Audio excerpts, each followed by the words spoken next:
On avait, la dernière fois, fait une courte introduction sur le XIIe siècle et vu les principales dominantes de ce siècle sur le plan de l'évolution de l'Église.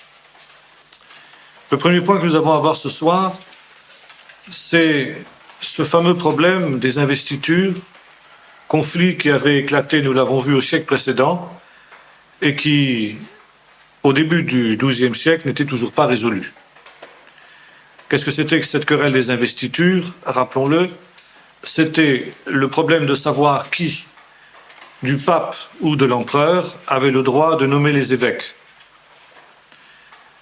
Dans la mesure où l'Église était une des composantes essentielles du système politique du Moyen-Âge, l'empereur tenait absolument à contrôler l'Église.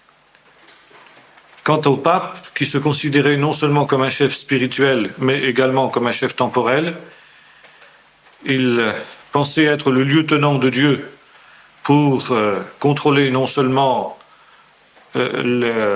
l'Église sur le plan spirituel, mais également l'État, la chrétienté. Il était le chef de la chrétienté. D'ailleurs, c'est comme ça qu'on continue à le désigner aujourd'hui, ce qui prouve bien que ce rêve de la chrétienté n'a jamais quitté les préoccupations de l'Église catholique, même quand, pour des raisons tactiques, l'Église catholique l'a mis un peu en sourdine, et ça ressurgit à fond en ce moment. Donc, c'était le conflit de savoir qui allait dominer l'autre. Est-ce que l'empereur allait contrôler le pape ou le pape allait contrôler l'empereur? Nous avons vu ce terrible conflit qui avait éclaté notamment à l'époque de l'empereur Henri IV, lequel avait dû aller à Canossa, c'est-à-dire demander au pape de lever l'excommunication qui l'avait frappé, à pieds nus, dans la neige, à la porte du couvent de Canossa, du château de Canossa, dans lequel le pape résidait.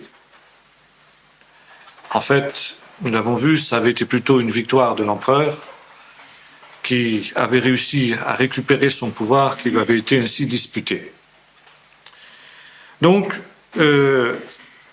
en 1081, nous l'avons vu, le pape Urbain II arrive sur le trône pontifical. Il va régner pendant 11 ans, jusqu'en 1099, l'année de la prise de Jérusalem. Urbain II avait été un homme qui avait été extrêmement ferme dans la question des investitures, semblable en cela à Hildebrand, Grégoire VII, dans la lignée des papes clunisiens. Et c'est pourquoi Henri IV proclame la déchéance du pape et nomme un antipape.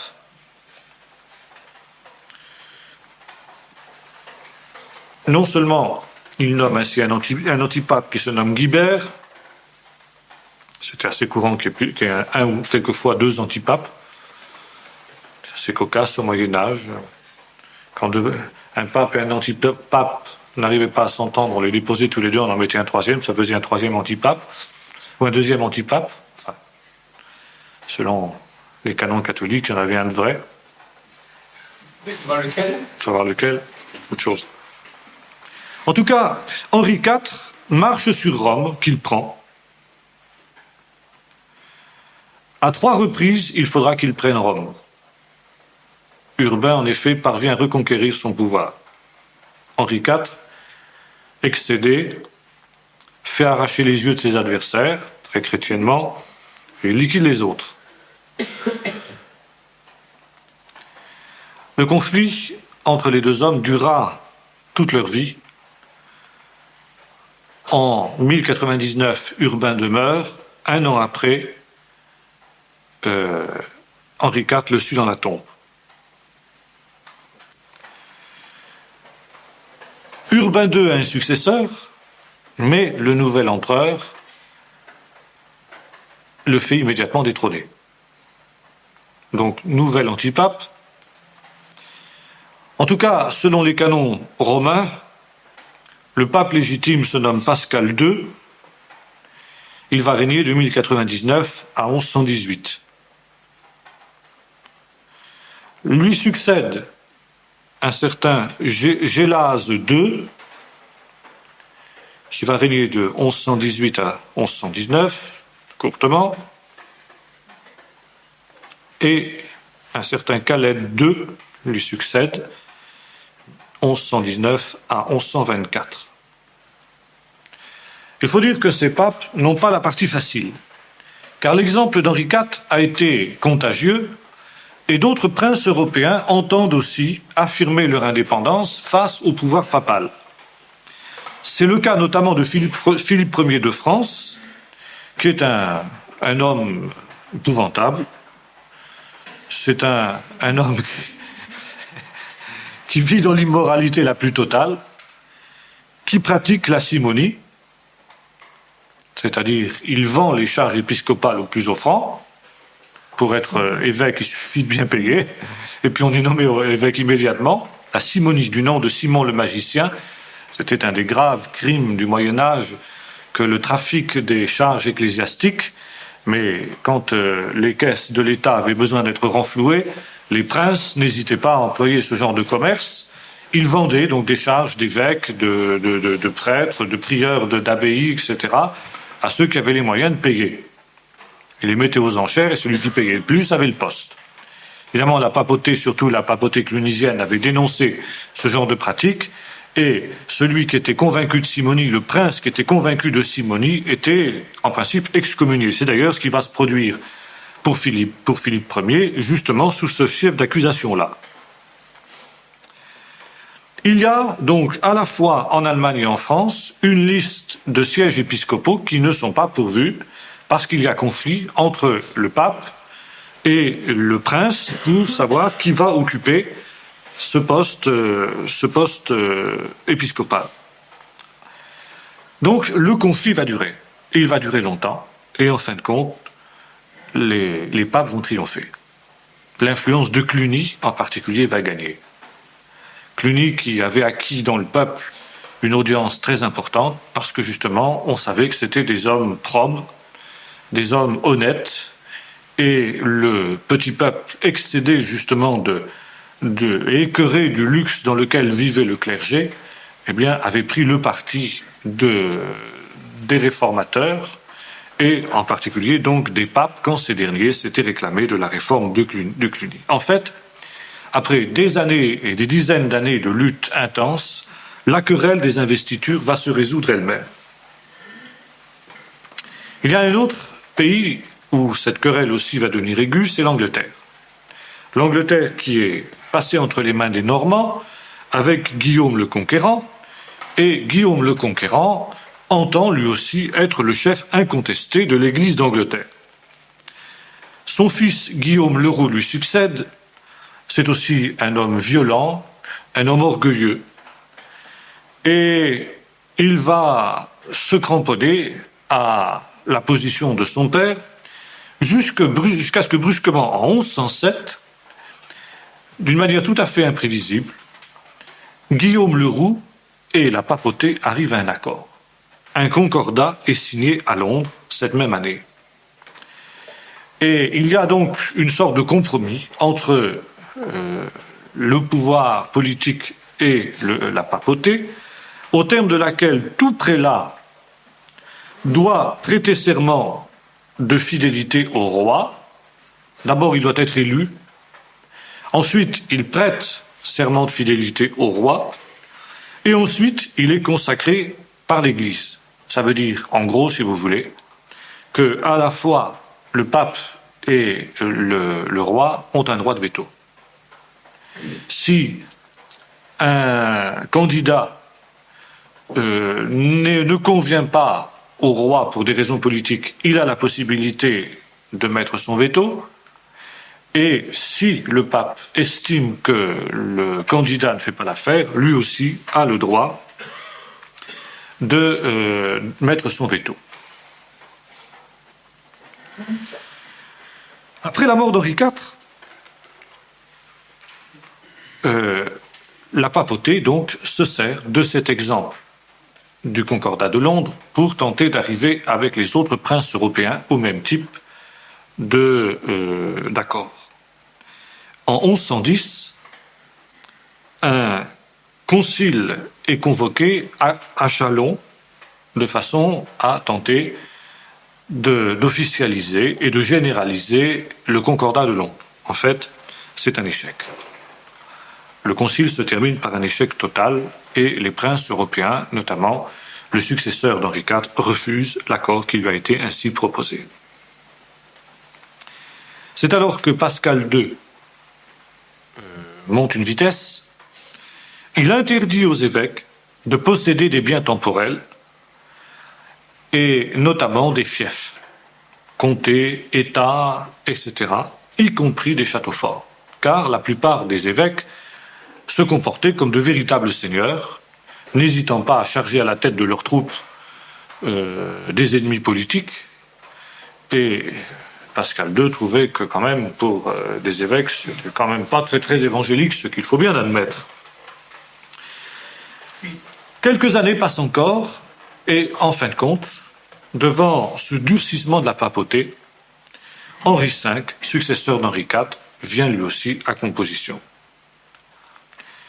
Et il signe un concordat, c'est-à-dire en fait un an plus tard, en 1111, il signe un concordat avec le pape. L'accord étant conclu, le pape, Pascal II, couronne Henri V empereur d'Occident. À nouveau, il existe un Saint-Empire romain germanique. Mais on voit encore que le fait que ce soit le pape qui couronne l'empereur est un symbole, c'est-à-dire que l'inférieur est couronné par le supérieur. Indirectement, l'empereur reconnaît la suprématie du pape. Mais la décision de Pascal II d'interdire aux évêques de posséder des biens temporels est fort mal ressentie par ces derniers, on les comprend, étant donné que la spiritualité n'était pas ce qui les étouffait, en général. Et ce qui semblait tout à fait anormal aux yeux des évêques, c'est qu'alors que eux se trouvaient dépouillés de leurs biens temporels, le pape, lui, au contraire, avait des États et se conduisait aussi comme un prince politique. Et il trouvait anormal que le pape n'ait pas suivi l'exemple, n'ait pas donné l'exemple qu'il prêchait et ne se soit pas lui-même dépouillé de ses biens. Pascal II se rend à cet argument péremptoire et il fait machine arrière et il revient sur sa décision. En fait, le couronnement tourne court et à nouveau une querelle éclate entre le pape et l'empereur. Henri V n'accepte pas ce qu'il avait implicitement reconnu en se faisant couronner par l'empereur, par le pape, c'est-à-dire la soumission à la papauté. Et Henri V finira par exiler le pape. Le 12 avril 1111, Pascal II annonce que tous les privilèges des évêques sont rétablis.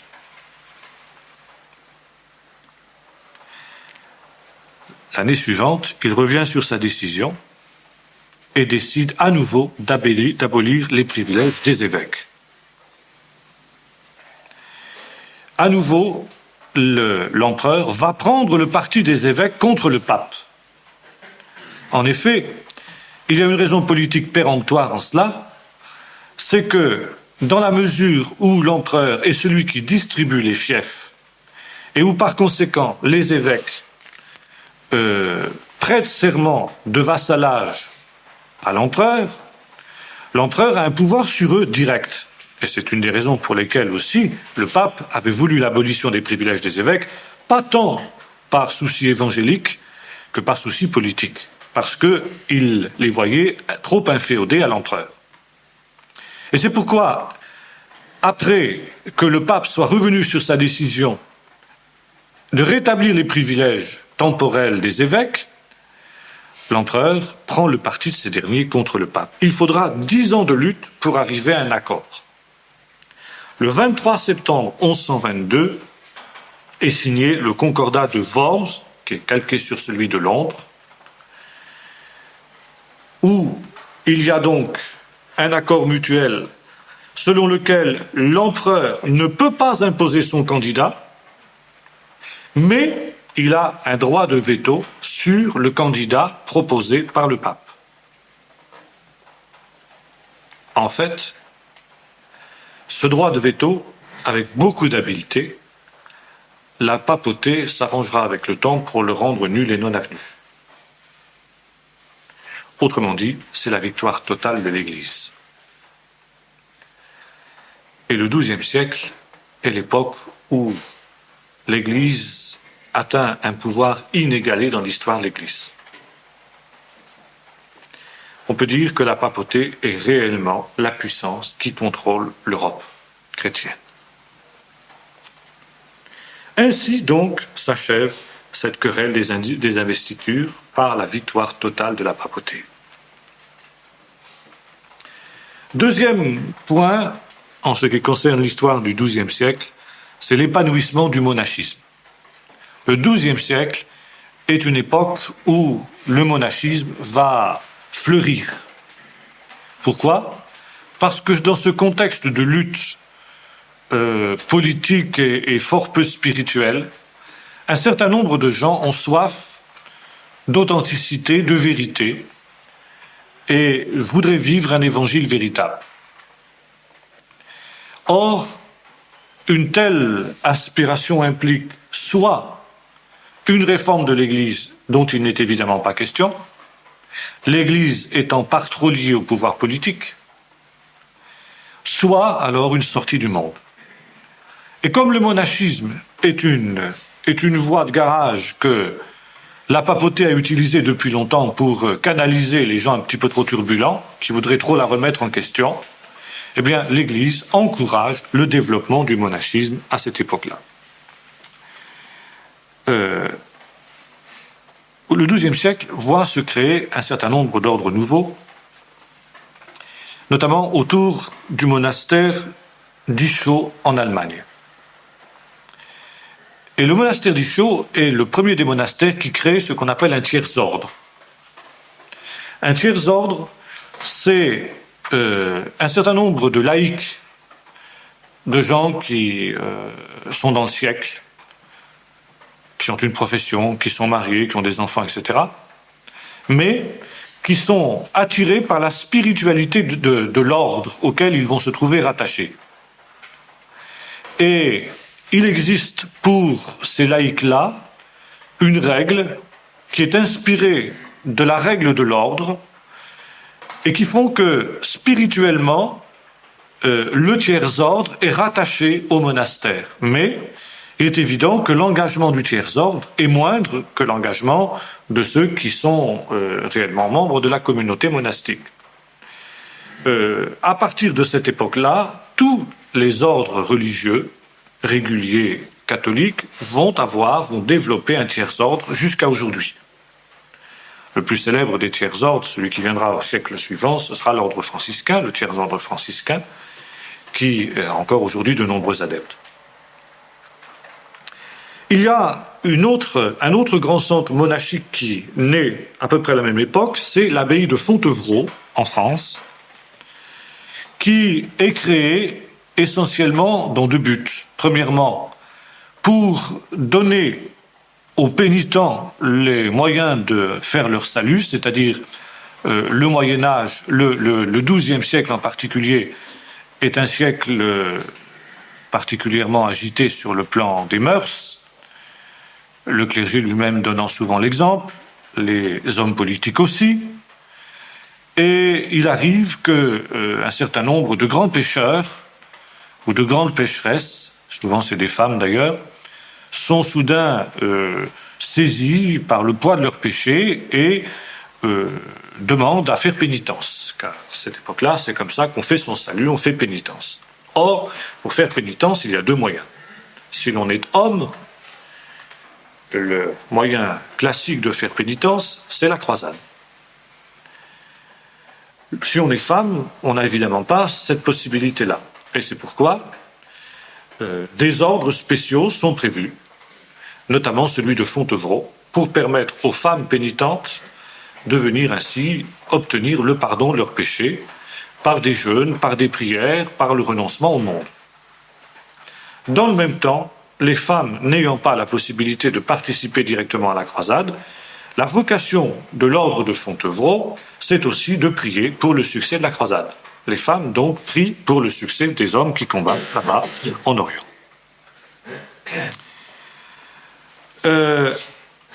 En 1121, un ordre qui existe encore aujourd'hui est créé, c'est l'ordre des Prémontrés, qui, lui aussi, va avoir des buts similaires à celui de Fontevraud. C'est aussi l'époque où apparaît un théologien qui se nomme Yvan de Chartres, qui commence à poser les bases de ce qu'on appellera plus tard le droit canon. Et sa doctrine essentielle, c'est que les lois doivent être en harmonie avec les lois du pays et de l'époque. Ce qui est très en avance sur son temps, puisque Giscard d'Estaing avait cette même doctrine. Je ne sais pas s'il connaissait Yvan de Chartres, ou si c'est une coïncidence. Mais l'événement majeur du XIIe siècle, c'est l'ordre de Clairvaux.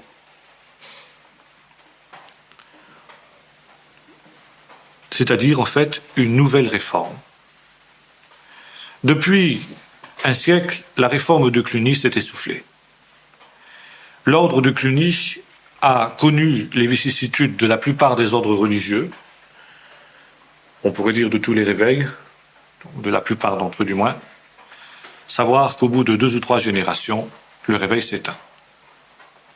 L'ordre de Cluny, qui au départ se voulait un ordre réformateur, une réforme de l'Église, lui-même est tombé dans les ornières qu'il avait dénoncées, notamment le luxe. Les abbayes sont devenues extrêmement riches, le réseau d'abbayes qui a été créé en Europe s'est enrichi, est entré dans le système politique, puisqu'il avait réussi à s'emparer du trône pontifical, et la doctrine de Cluny au XIIe siècle était qu'il fallait, en quelque sorte, que les abbayes, et plus on était élevé dans l'ordre, le prieur de l'ordre vivait comme un véritable prince pour la gloire de Dieu, pour glorifier Dieu. La richesse de l'ordre était un signe de la bénédiction de Dieu et que l'on glorifiait Dieu. En 1122, un certain Pierre le Vénérable trouve que la réforme de Cluny s'est complètement enlisée à dévier. Et Pierre le Vénérable estime que le temps est venu pour une nouvelle réforme. Il y a à cette époque-là une expansion extraordinaire du clergé régulier, nous l'avons vu, et notamment de l'ordre de Cluny. Et Pierre le Vénérable s'en prend particulièrement au prieur de Cluny, à son luxe ostentatoire, dans le but du prestige de l'ordre, et en 1160, il crée un ordre nouveau, l'ordre de Cîteaux, qui est une réforme de l'ordre de Cluny. Cîteaux du nom de l'abbaye qu'il fonde en 1160. Et lui revient à une règle extrêmement dure, extrêmement contraignante, qui existe encore aujourd'hui. L'ordre cistercien, c'est l'ordre des fameux trappistes. Et Pierre le Vénérable donne comme règle alors une très très grande pauvreté, la prière, y compris la nuit. Il interdit toute nourriture raffinée ainsi que des vêtements trop riches. Et c'est dans le cadre de cette réforme de Cîteaux que va apparaître une des plus grandes figures de l'Église du XIIe siècle, Bernard de Clairvaux.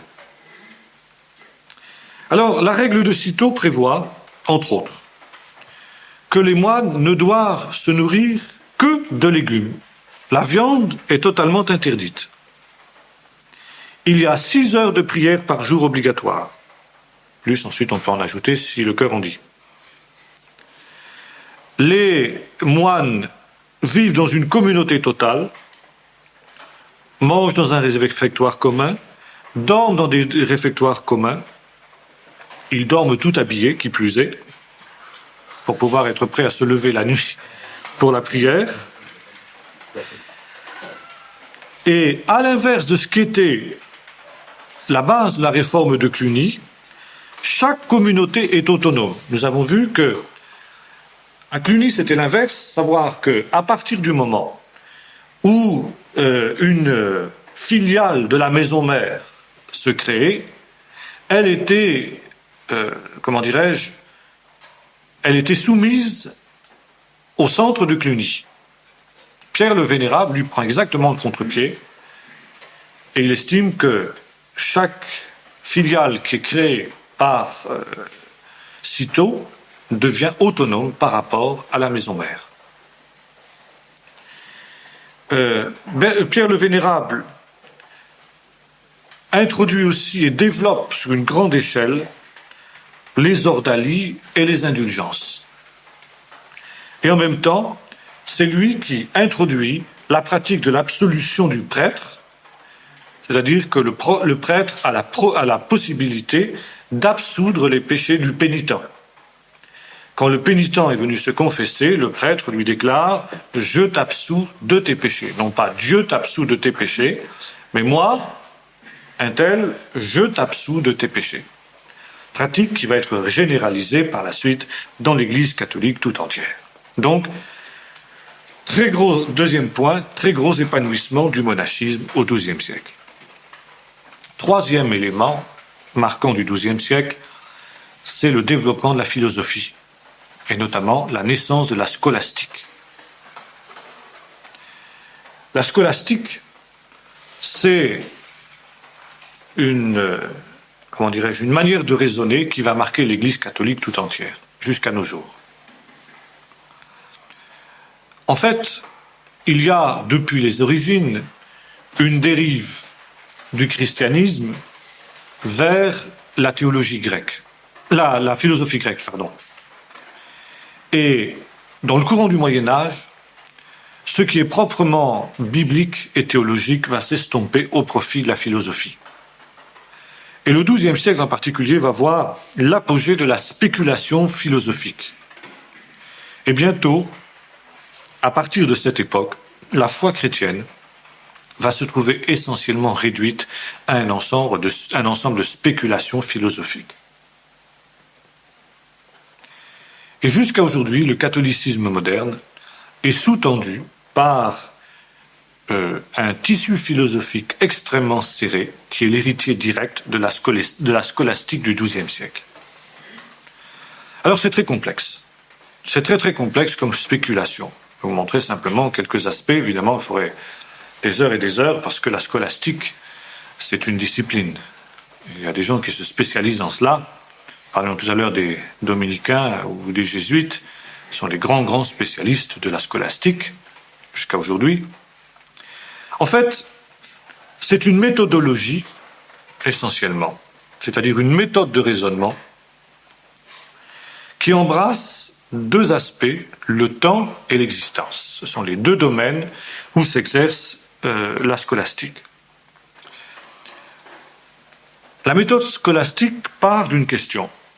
Où réside la réalité? Voilà où on en est. Dans le particulier ou dans le général?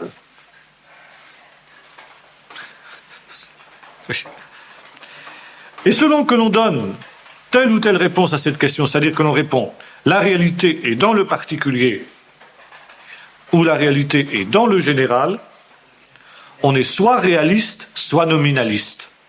Donc deux écoles scolastiques vont naître au Moyen-Âge, l'école réaliste et l'école nominaliste, et l'harmonie entre les deux n'ira pas toute seule.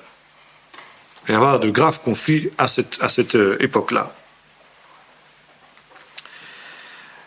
Un des scolastiques de cette époque-là, extrêmement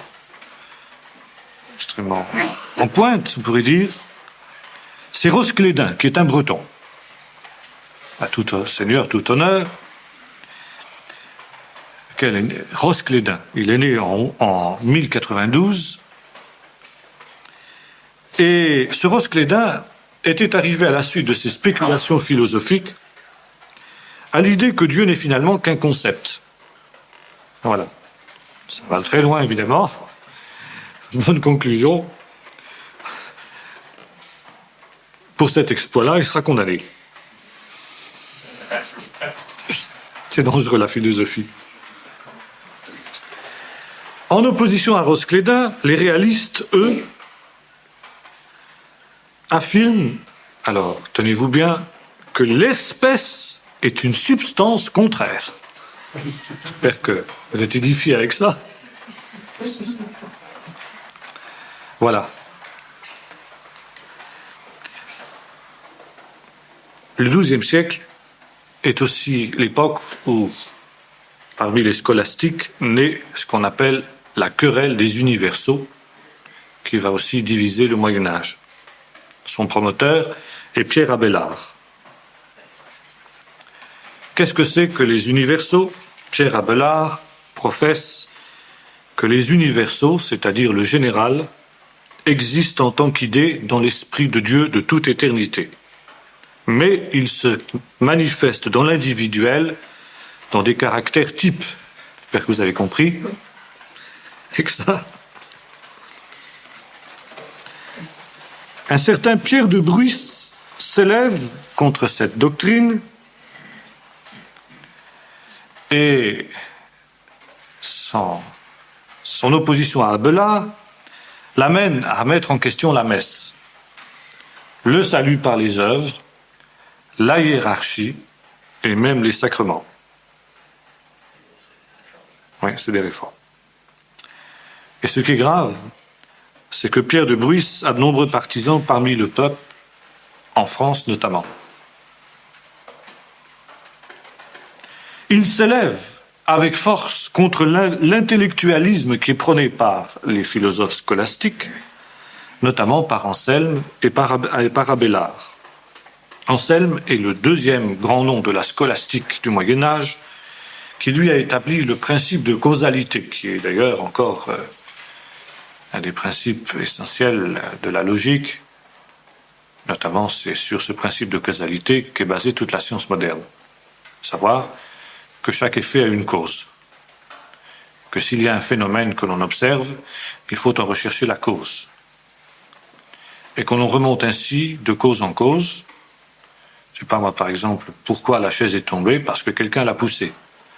Et pourquoi quelqu'un l'a-t-il poussée? Parce qu'il n'a pas fait attention. Pourquoi n'a-t-il pas fait attention? Et ainsi, etc. On remonte aux causes premières. Et la cause première, c'est Dieu, automatiquement. Et alors, à partir de là,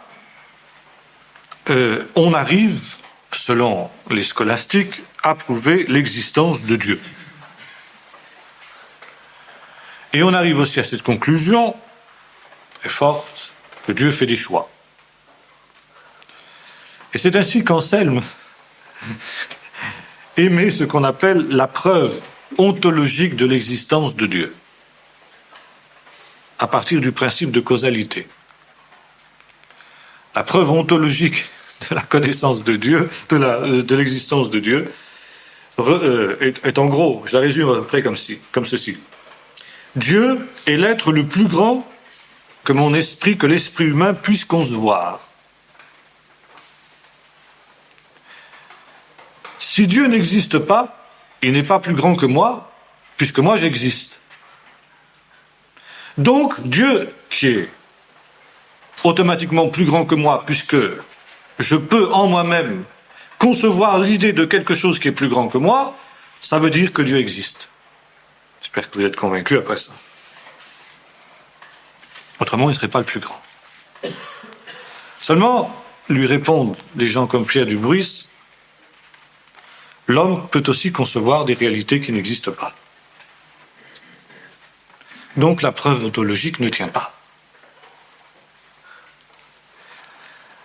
À partir de la scolastique, Abélard, lui, arrive alors à des conclusions étonnantes. Il nous fait grâce de toutes ces démonstrations, parce que je pense que ça vole un peu trop haut dans la stratosphère, et puis c'est pas tellement intéressant. Abélard en vient à nier la nécessité de la mort de Jésus. Ça, c'est nettement plus grave. Pour lui, Jésus n'est qu'un exemple, et il n'a rien qu'une influence morale. Et ça veut dire qu'il arrive à l'affirmation que le salut n'est rien d'autre qu'un salut par les œuvres. C'est la conséquence, si vous voulez, extrême de la doctrine catholique du salut par les œuvres. Si l'homme peut se sauver par ses œuvres, alors à quoi bon la mort de Jésus? Jésus est l'exemple qui nous montre ce qu'est l'œuvre bonne qu'il faut pratiquer pour être sauvé. Contre cela s'oppose Pierre du Bruys, ainsi que nous l'avons vu. Abélard développe aussi la casuistique qui va être très développée par la théologie catholique scolastique par la suite, contre laquelle en son temps s'élèvera Pascal d'ailleurs, à savoir que la culpabilité de l'acte est dans l'intention et non pas dans l'acte lui-même. Ça veut dire que si je n'ai pas véritablement l'intention de mal faire et que je fais mal, je ne suis pas coupable, ce qui est anti-biblique.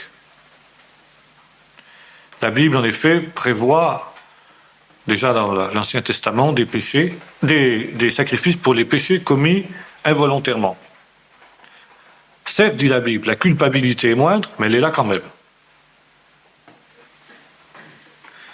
Mais Abélard dit non, la culpabilité n'est que dans l'intention. Et c'est pourquoi ceux qui ont tué Jésus ne sont pas coupables, car ils avaient une bonne intention.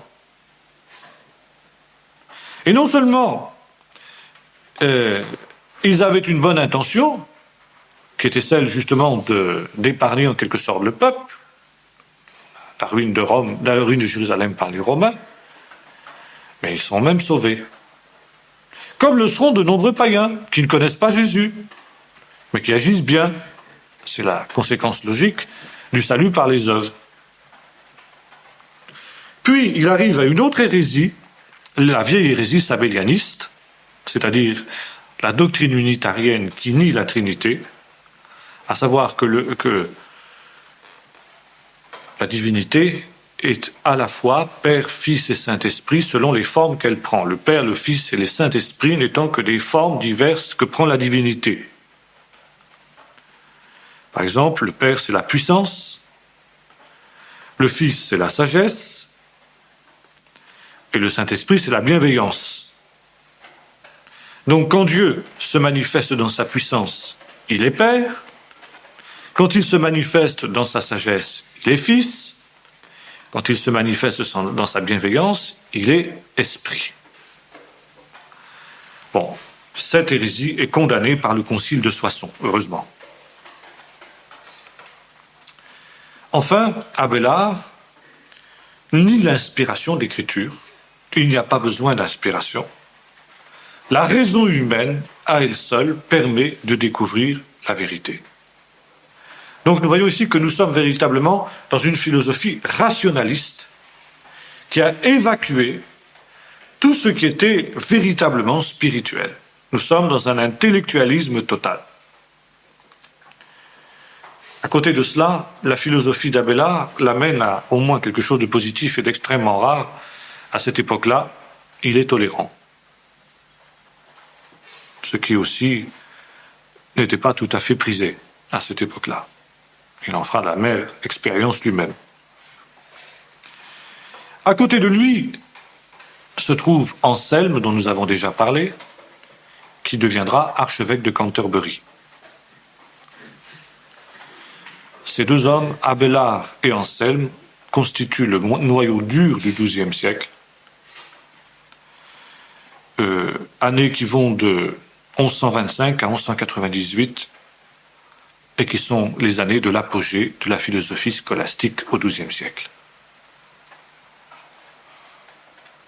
Mais le fait marquant du XIIe siècle, c'est l'épopée des croisades. Les croisades, évidemment, qui continuent en Orient. En Orient, où la chrétienté orientale, elle, continue à vivre tant bien que mal avec ce phénomène des croisades qui, d'une certaine manière, lui a apporté beaucoup, et puis qui en même temps aussi est une gêne. Le XIIe siècle va voir l'organisation de 2 nouvelles croisades pour secourir les États latins d'Orient. C'est le pape Eugène III, 1145-1153, qui va les lancer, notamment la 2e croisade après l'annonce de la prise d'Édesse par les Turcs. Déjà, Pascal II, avant sa mort, avait envisagé la possibilité de relancer la croisade qui s'essoufflait. Notamment, il avait engagé des négociations avec les Comnènes, c'est-à-dire la famille régnante de l'Empire byzantin, pour mettre fin au schisme de 1053. En fait, ces négociations-là vont échouer. Et elles vont échouer notamment à cause des croisades. Disons un mot, si vous voulez, de l'organisation des États latins avant de parler de la 2e croisade. À partir du moment où un État chrétien s'est instauré en Terre Sainte, la chrétienté a l'impression de vivre le millénium. La papauté toute puissante domine sur l'Europe tout entière. Nous l'avons vu, elle est à son apogée. Elle domine jusque la Terre Sainte, et par conséquent, nombreux sont ceux qui, poussés par des rêves millénaristes, vont rejoindre les États latins d'Orient. Il y a en arrière-plan aussi l'impression que l'on revit un certain nombre d'épopées de l'Ancien Testament.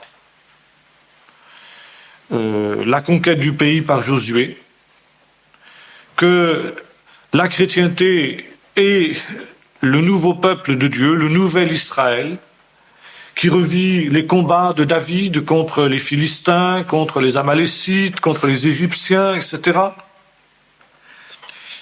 Et cela dans la droite ligne de ce qu'avait annoncé Augustin, ce qu'avait enseigné Augustin de son temps, à savoir que l'apogée de la chrétienté coïnciderait donc avec l'instauration du millénium annoncé dans l'Apocalypse. Donc un messianisme humain. Et ça, c'est très intéressant parce que nous retrouvons cette pensée aussi en filigrane constamment dans le catholicisme, y compris dans le catholicisme moderne. Et dans le document de Bâle, c'est exactement ça. Le messianisme terrestre. Le messianisme terrestre qui a connu son apogée au XIIe siècle avec la domination de la chrétienté.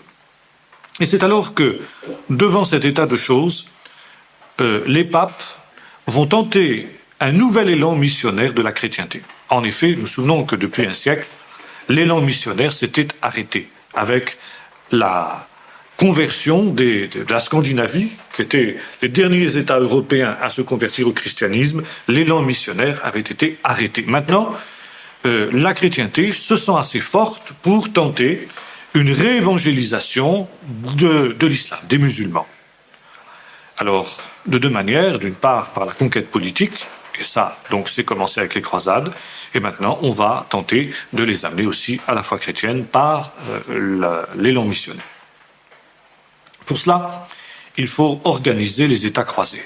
Les États croisés qui sont solidement assis, mais qui maintenant doivent s'organiser.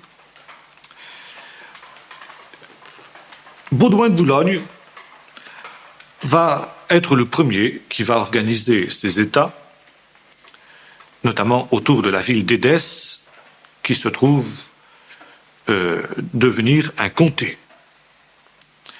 Et dans ce comté, il va distribuer des seigneuries.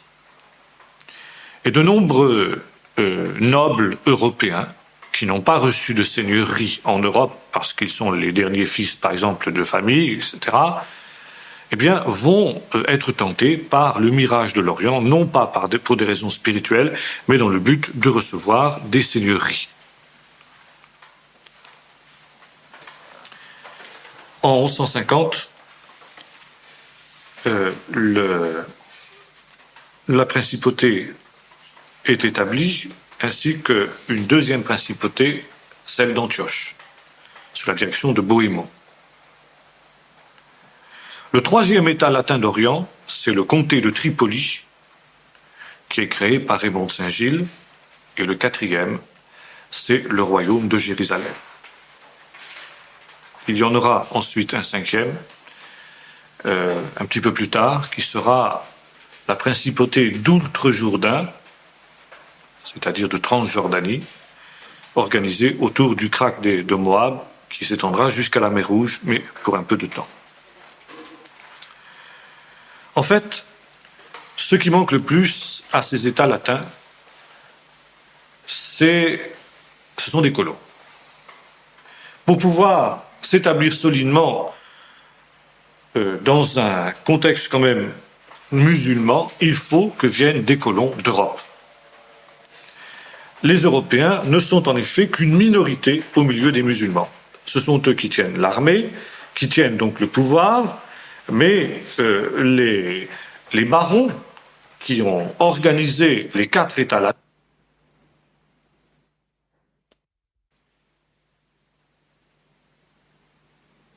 le royaume des 2 Siciles, pour 2 raisons.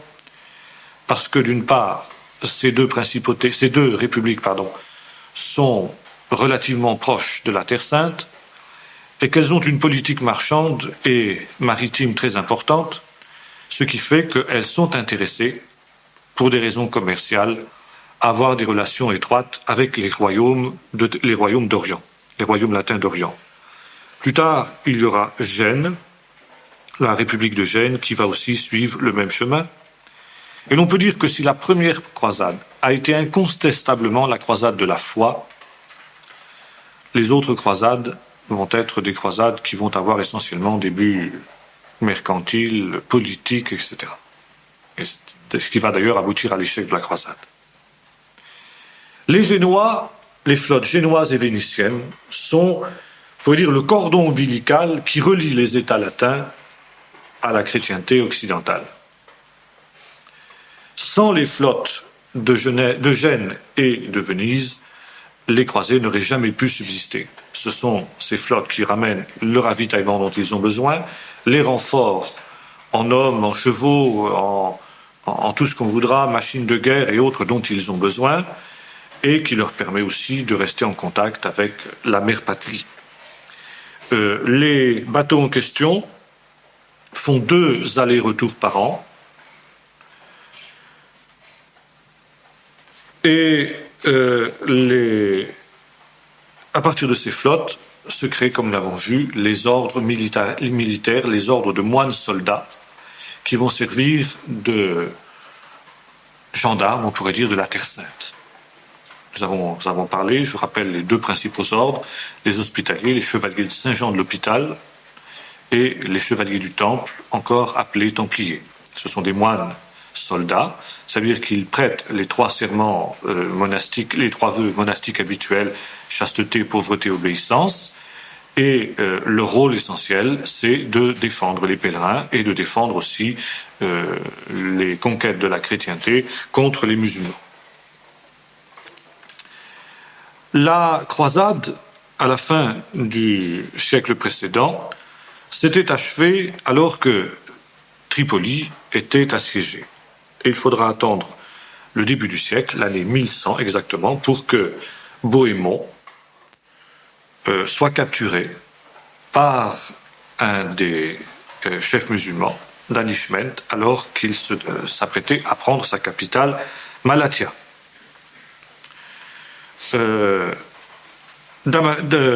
Danishment a essayé de faire en sorte que le siège soit levé.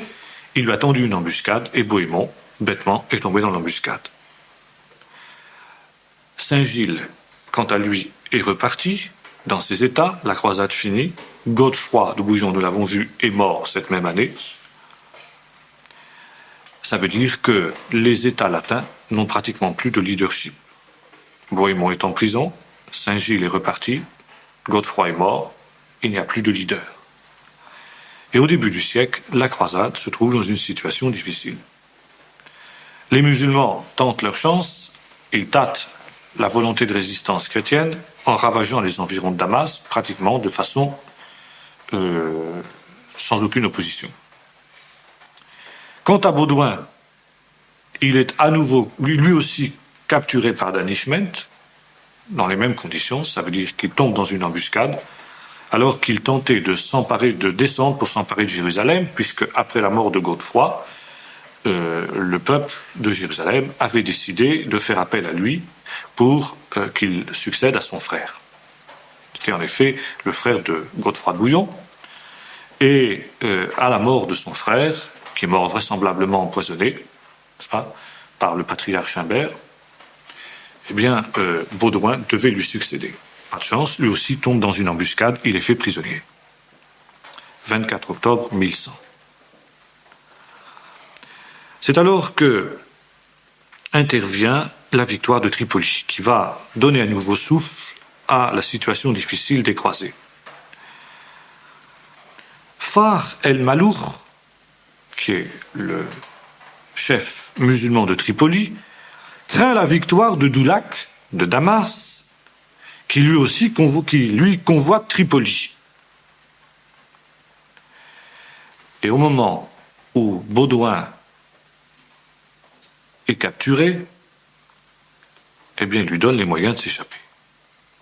Voyez-vous, la division des musulmans sert les intérêts des chrétiens. Ce qui fait que Baudouin peut rejoindre Jérusalem et être sacré roi de Jérusalem. L'année suivante, à Noël, il est sacré le premier roi de Jérusalem dans la basilique de la Nativité à Bethléem. L'année suivante, 1101, une première vague de colons arrive à Constantinople pour venir renforcer les rangs clairsemés des croisés, dont beaucoup, comme nous l'avons vu, sont repartis. En mai de cette année-là, rien moins que 100 000 hommes, commandés par Raymond de Saint-Gilles, arrivent à Constantinople, franchissent le Bosphore et vont jusqu'à s'emparer de la ville musulmane d'Ankara, au cœur de l'Anatolie. Le but de ces gens-là, évidemment, c'est de venir s'installer en Terre Sainte. Ce sont des colons qui ont tout quitté, des aventuriers de tout poil, des gens pas tellement recommandables d'ailleurs, loin s'en faut, et qui plus est doivent aussi vivre pendant le long voyage qui les amène d'Europe jusqu'en Terre Sainte. Vivre, se ravitailler, ça veut dire une chose, c'est piller l'habitant. Il n'y a pas de problème. Hein. Seulement qu'en plus de ça, cet habitant-là est un chrétien, ça pose certains problèmes.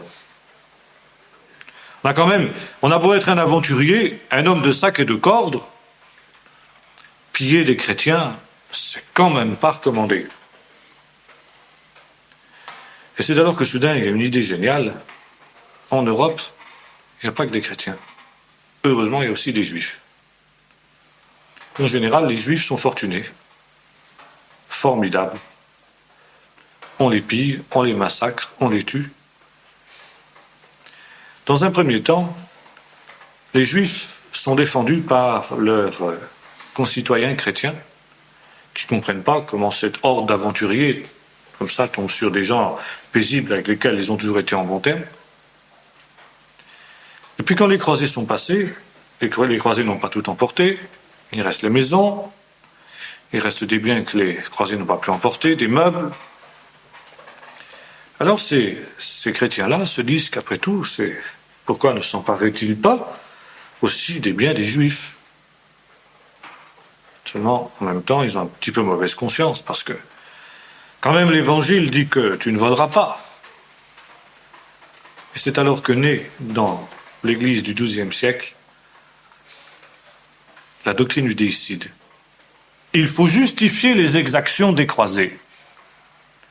Et la croisade voit l'apogée de l'antisémitisme chrétien. L'antisémitisme pensé théologiquement naît au moment des croisades. Parce qu'il faut justifier le pillage des Juifs et le massacre des Juifs. Pourquoi peut-on piller, massacrer, violer les Juifs? Parce qu'ils ont tué le Christ. Et c'est l'époque où naissent toutes sortes de légendes pour avilir les Juifs. Il y a notamment cette idée que les Juifs ont les pieds fourchus comme le diable. Ils tuent un enfant chrétien pour prendre son sang au moment de la Pâque, pour faire le pain azime. Ils profanent les hosties dans les églises.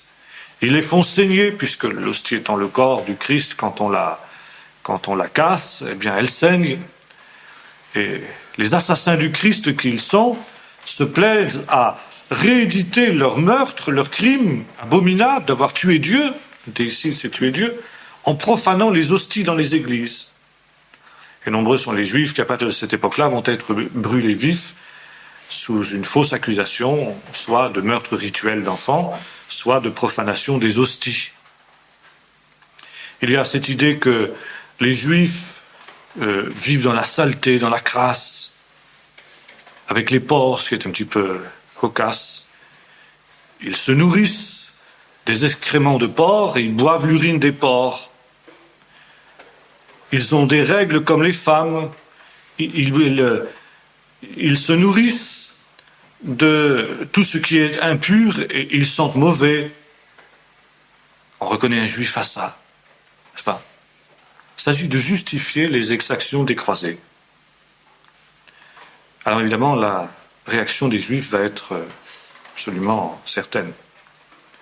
Le divorce entre Juifs et chrétiens se consomme au Moyen-Âge, au moment des croisades. Si le Juif est l'image du diable pour les chrétiens, eh bien, les chrétiens vont être l'image du diable pour les Juifs. Et dans l'inconscient collectif juif, les croisades resteront jusqu'à ce jour, je veux dire, l'expression du christianisme. C'est intéressant de constater que les exactions des croisés seront surtout en Allemagne. Et il y a une relation aussi ensuite avec l'hitlérisme, ça c'est un autre chapitre. Parce que la haine des Juifs s'est transmise de génération en génération depuis les croisades jusqu'à Hitler. Okay. Alors donc ces 100 000 hommes arrivent. Gens de sac et de corps, nous l'avons dit, ils ont massacré, ils ont pillé, ils ont détruit partout sur leur passage. Et ils apprennent, une fois arrivés à Ankara, que Bohémond est prisonnier. Leur but était la Terre Sainte, et il est certain que ces 100 000 hommes seraient arrivés en Terre Sainte, tout le sort des États latins de Terre Sainte aurait été changé. Seulement, ils ont la bonne idée d'aller délivrer Bohémond, prisonnier, nous l'avons vu. Danishmend se frotte les mains, il n'en espérait pas tant. Souvenons-nous comment la première croisade avait eu un mal fou à traverser les défilés de l'Anatolie pour déboucher dans la plaine d'Antioche. Et comment, grâce notamment à Godefroy de Bouillon, sa bravoure, les 4 divisions croisées avaient réussi à mettre en fuite les armées musulmanes qui leur avaient tendu une embuscade. Et, bien sûr, le sort de la croisade avait dépendu de cette bataille. À nouveau, les croisés vont devoir s'engager dans ces défilés étroits. Amenoufoun, Danishmend et Harlan tendent une embuscade aux croisés. Et cette fois-ci, le sort des armes va être défavorable aux croisés. Il n'y a pas un Godefroy de Bouillon pour organiser une résistance cohérente. Ce sont des hordes de gens qui sont habitués à massacrer des Juifs qui se défendent à peine. Et ils vont tomber ici sur une armée musulmane qui s'est ressaisie, sur une armée musulmane qui a tiré les leçons de sa défaite dans les mêmes conditions, pratiquement au même endroit, face à Godefroy-de-Bouillon, 3 armées croisées sont massacrées. Une poignée de ces 100 000 hommes arrivera en Terre Sainte. On peut dire que l'essentiel des colons qui auraient pu renforcer la Terre Sainte n'y arriveront jamais. La croisade ne s'en relèvera pas.